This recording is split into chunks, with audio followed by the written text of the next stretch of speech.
ان هذا القرآن يهدي للتي هي اقوم ويبشر المؤمنين الذين يعملون الصالحات ان لهم اجرا كبيرا۔ بے شک یہ قرآن اس راستے کی ہدایت کرتا ہے جو بالکل سیدھا ہے، اور ان صاحبان ایمان کو بشارت دیتا ہے جو نیک اعمال بجا لاتے ہیں کہ ان کے لیے بہت بڑا اجر ہے۔ بسم اللہ الرحمن الرحیم۔ معزز ناظرین سلام علیکم، میں ہوں ساجد رضوی۔ آج کے پروگرام سوال ہمارے جواب قرآن مجید سے ہم لوگ یہ جاننے کی کوشش کریں گے، اور اکثر یہ سوال ہمارے ارد گرد گھومتا بھی رہتا ہے۔ اکثر لوگ کہتے ہیں کہ علم حاصل کرنے کے بعد کیا ذمہ داری آ جاتی ہے، اور ہم لوگ ہمیشہ یہ سوال کھڑا کرتے ہیں کہ علماء کرام جو عوامہ لگاتے ہیں، جو مجلسیں پڑھتے ہیں، جو پبلک کے بیچ میں جاتے ہیں، جو عوام میں جاتے ہیں، وہ اپنی ذمہ داری کو ادا نہیں کرتے۔ سوال بہت چھوٹا سا ہے کہ علم حاصل کرنے کے بعد قرآن مجید میں کیا ارشاد ہوتا ہے، کیا ذمہ داری بتائی گئی ہے، اسی موضوع پر آئیے ہم بات کریں گے اور یہ سوال قبلہ کے سامنے رکھیں گے۔ اس وقت چینل ون کے اسٹوڈیو میں موجود ہیں حجت الاسلام علی جناب مولانا کمال احمد خان صاحب قبلہ۔ سب سے پہلے ان سے ملاقات کرتے ہیں۔ السلام علیکم۔ وعلیکم السلام ورحمۃ اللہ وبرکاتہ۔ مولانا صاحب، آپ بھی یہ سوال اکثر سنتے ہوں گے، ہو سکتا ہے لوگ آپ سے بھی پوچھتے ہوں کہ علماء کرام کی ذمہ داری کیا ہے۔ علماء کرام سے مراد ہم لوگوں کی یہ ہوتی ہے کہ جو عمامہ لگاتے ہیں، جو ٹوپی لگاتے ہیں، جو مدرسے سے پڑھے ہوئے ہوتے ہیں۔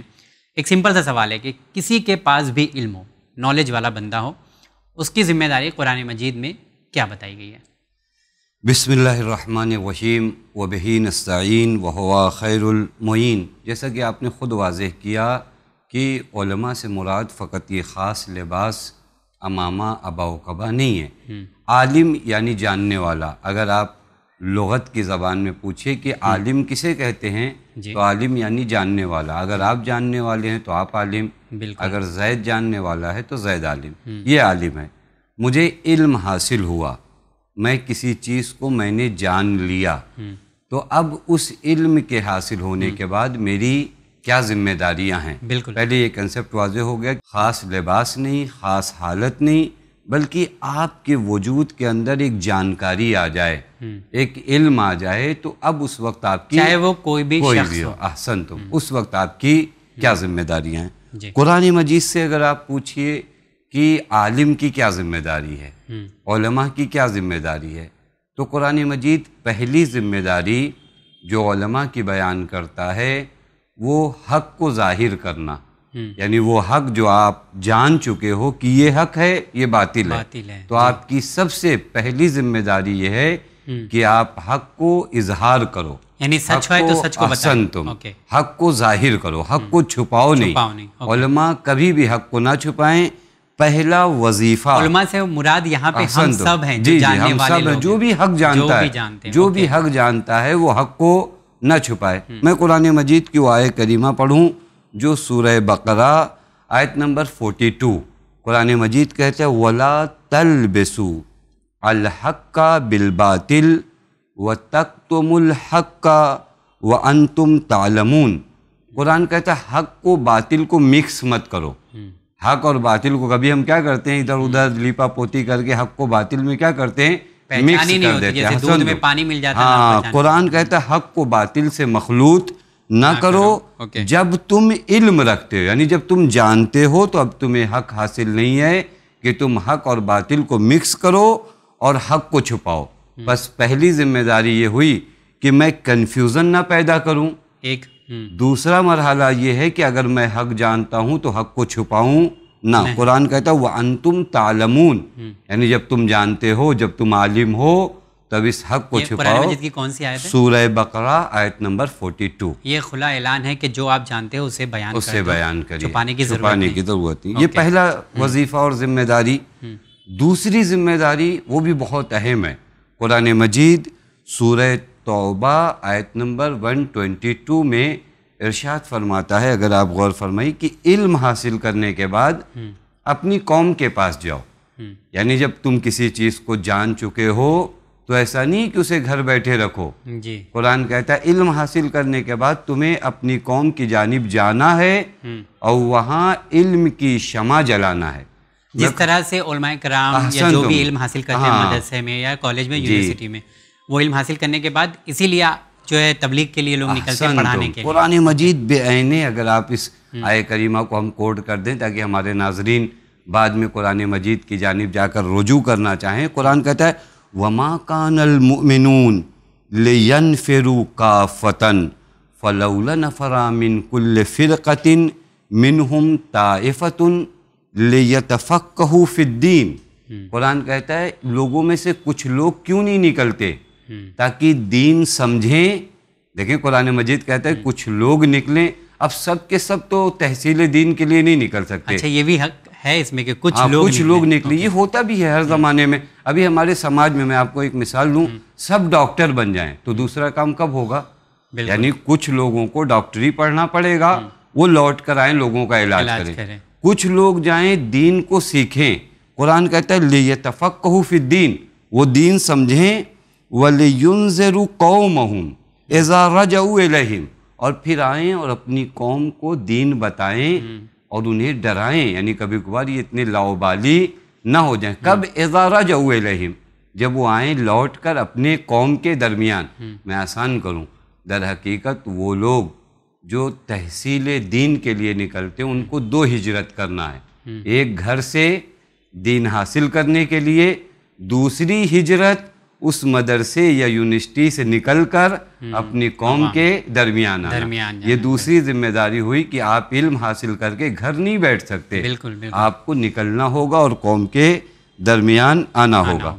تیسری ذمہ داری بہت اہم ذمہ داری ہے. قرآن کہتا ہے کہ اگر تم نے علم حاصل کیا ہے تو تم یہ نہیں منع کر سکتے کہ میں علم پہنچاؤں گا نہیں. یعنی جو علمی خدمات ہیں وہ آپ کو انجام دینی پڑیں گی, اور دور نہیں جا سکتے. اس آیہ کریمہ کو ذرا سے غور کریں. سورہ بقرہ آیت نمبر 282. یہاں قرآن مجید میں یہاں پر قرض کے باتیں ہو رہی ہیں, اور بہت اہم بات ہے. شاید اس قرآن کے طفیل میں یہ بات بھی پہنچ جائے کہ جب قرض ایک دوسرے کو دو تو لکھو. توجہ فرما رہے ہیں, یہ نہیں کہ نہیں چلے گا دیکھا جائے گا. نہیں, قرآن اصول زندگی بتا رہا ہے کہ تم دے رہے ہو سکتا ہے کل آپ بھول جاؤ. آپ ایک ڈائری, یا موتیں آتی ہیں نہ جانے کب اس دنیا سے کون سا چلا جائے, اس کے سر پہ وہ قرضہ رہ جائے. قرآن کہتا ہے اس قرض کو لکھو. اب یہاں پر اس آیہ کریمہ میں پورا مفہوم یہ ہم نے اس لیے بیان کیا تاکہ ہمارے ناظرین بھی اگر اس آیہ کریمہ کو جا کر دیکھنا چاہیں تو اصل ٹاپک یہ ہے. لیکن وہیں پر قرآن کہتا ہے اسی آیہ کریمہ میں وَلَا يَأْبَ كَاتِبٌ أَن يَكْتُبَ كَمَا عَلَّمَهُ اللَّهُ. اور وہ لوگ کبھی کبھار, ہر آدمی تو نہیں لکھنا جانتا نا, آپ لکھنا جانتے ہیں, میں آپ کے پاس پہنچتا ہوں کہ آپ لکھ دیجئے. تو قرآن کہتا ہے وہ لوگ جو لکھنا جانتے ہیں وہ لکھنے سے منع نہ کریں.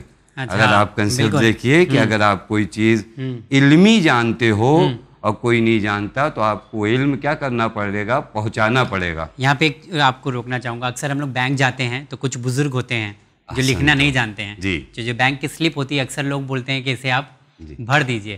تو بہت سارے لوگ ہوتے ہیں نہیں ہمارے پاس ٹائم نہیں ہے یا ہم نہیں بھریں گے. بہت اچھی طرح متوجہ کر. جی, یہ علمی خدمت ہے. تو یہ بھی ایک خدمت ہے. یہ خدمت ہے. اور قرآن نے آخر میں بڑا حسین جملہ ارشاد فرمایا کما علمہ اللہ.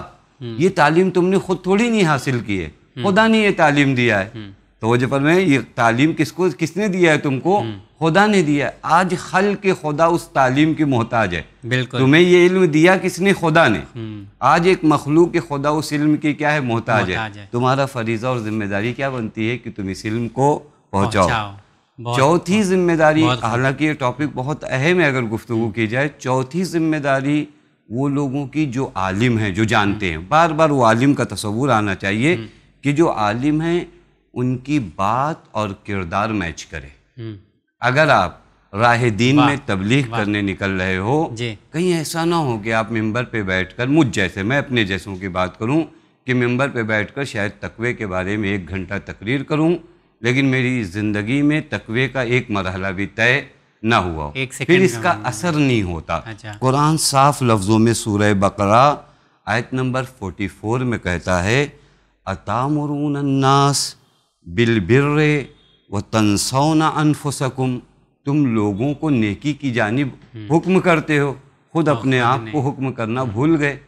میں آپ کو کہوں کہ سچ بولیں اور اپنے آپ کو کبھی نہیں کہتا کہ آپ بھی سچ بولو.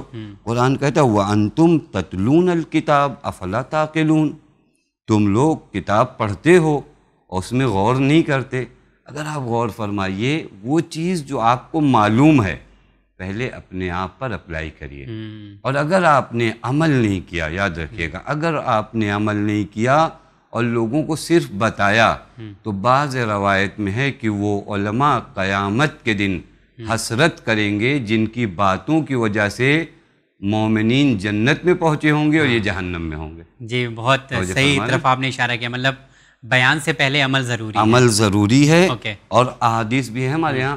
خود امام جعفر صادق علیہ الصلوۃ کی ایک حسین حدیث ہے. امام فرماتے ہیں وہ عالم جو عمل نہ کرے وہ اس بارش کی طرح ہے جو پتھر پہ پڑے. بارش اگر زمین میں پڑے تو زمین پانی کو جذب کرتی ہے. بارش اگر پتھر پہ ہو تو پتھر گیلا تو ہو جاتا ہے لیکن اس کے اندر پانی جذب نہیں ہوتا. عالم بلا عمل کی بات گویا پتھر پہ پڑی ہوئی بارش کی طرح. با عمل عالم کی بات گویا پانی زمین میں جذب ہو رہا ہے. یہ ذمہ داری، آخری ذمہ داری عرض کروں چونکہ ہم لوگوں کا وقت کم ہے، وہ یہ کہ عالم اپنے مخاطب کو پہچانتا ہو.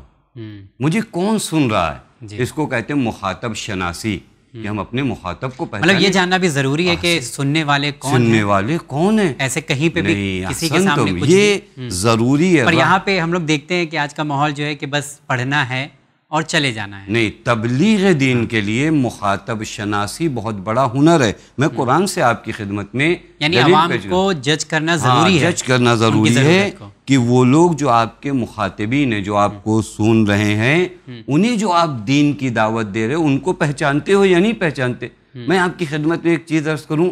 ایک ڈاکٹر اگر کسی بیمار کو دیکھتا ہے، ایک چیز دوا دینے سے پہلے بیمار کے مزاج کو جاننا چاہیے یا نہیں جاننا چاہیے؟ جاننا ضروری ہے. نہیں تو پتہ نہیں کون سی دوا دے دے جو اس کو فائدہ نہ کرے. ہمیشہ ڈاکٹرز نہیں پوچھتے یہ بیماری تو نہیں، یہ بیماری.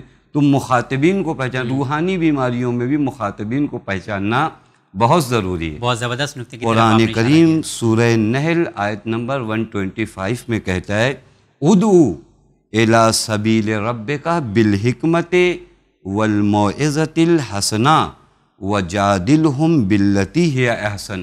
آپ ایسا نہیں کر سکتے کہ میں دین کی طرف دعوت دے رہا ہوں تو جیسا میرا دل چاہے گا میں اس طرح دین کی طرف دعوت دوں.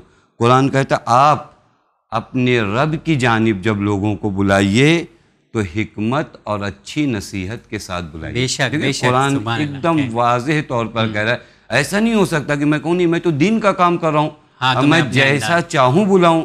قرآن کہتا ہے نبی کو کہہ رہا ہے ادعو الی سبیل ربک بالحکمت والموعظۃ الحسنہ، اور اگر ان سے بحث بھی کریے جادلہم باللتی ہی احسن، اس طرح بحث کریے جو بہترین بحث کا طریقہ. تو کیا یہاں پہ بیان کرنے کے انداز کے اوپر بھی فوکس کیا گیا ہے؟ کیونکہ آج کل ہم لوگ دیکھ رہے ہیں کہ بیان کرنے کا جو انداز ہے، جو طریقہ ہے، وہ مطلب پتہ نہیں کیسے کیسے ہو رہا ہے، سمجھ میں نہیں آ رہا ہے. جوانوں سے میں اپنی گفتگو کروں، کوئی چیخ رہا ہے، کوئی چلا رہا ہے. کیونکہ اگر آپ کسی کو کبھی میں نے دیکھا میرا ایک دوست، میرا ایک بھائی نماز نہیں پڑھ رہا ہے، میں اس طرح اسے نماز کی طرف دعوت نہ دوں کہ اس کے ایگو کو ہرٹ ہو. کوئی چیخ رہا ہے، میں ہمدرد بنوں، میں اسے احساس دلاؤں کہ میرے دل میں تمہارے لیے درد ہے. یہ خدا کی قسم اگر آپ نے احساس دلا دیا اپنے مخاطب کو کہ یہ باتیں میں ہمدردانہ طور پہ کر رہا ہوں، اور جیسا کہ پیغمبر نے یہی کیا، اور پیغمبر سے قرآن نے کہا میرے حبیب اگر آپ دل کے سخت ہوتے تو یہ لوگ آپ کے پاس سے پراکندہ ہو جاتے، یعنی چلے جاتے. چونکہ آپ کا دل نرم ہے، آپ ہمدردانہ طریقے سے لوگوں کو بلاتے ہیں تو لوگ آتے ہیں. بالکل، اسی لیے تو رسول اکرم حضرت محمد مصطفیٰ صلی اللہ علیہ وسلم کو قرآن نے کہا ہے کہ احسن اخلاق کے مالک ہیں آپ. حسن خلق کے مالک. بالکل. مولانا صاحب آپ کا بہت بہت شکریہ. انشاءاللہ اگلے ایپیسوڈ میں پھر آپ سے ملاقات کریں گے.